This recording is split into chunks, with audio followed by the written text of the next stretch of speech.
তো মানে আজি আমাৰ ঘৰত ৰং কৰিব। তো ৰং কৰিলে নহ'ব গাইছ, ঘৰটোৰ বস্তুবিলাকো ওলাব লাগিব। তো এইবিলাক ইয়াৰ পৰা খালী কৰিব লাগিল। তো অকলে নকৰোঁ, লগত মাও আছে, মাও কৰিব।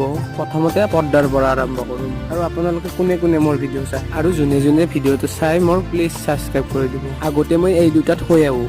আৰু গাইছ, মিস্ত্ৰী আহিলে আপোনালোকে এনেকৈ ঘৰৰ কাম কৰেনে? মই কিন্তু নকৰোঁ, কিন্তু বাধ্যতামূলক কৰিবলৈ। আৰু এনেকৈ বহি থাকোঁতে চব খালী হৈ গ'ল। তো গাইছ চাওক আপোনালোকে, এইটোতে আজি ৰং কৰিব। আৰু মানে প্ৰথমতে আজি ফ'ৰ চিলিংটোত ৰং কৰিব, তাৰপিছত মানে ৱালত ৰং কৰিব।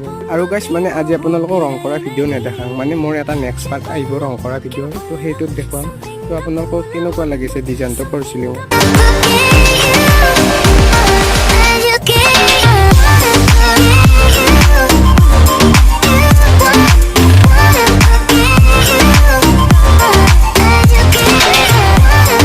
আৰু গাইছ চালেনে ডিজাইনটো আপোনালোকে? আৰু গাইছ মানে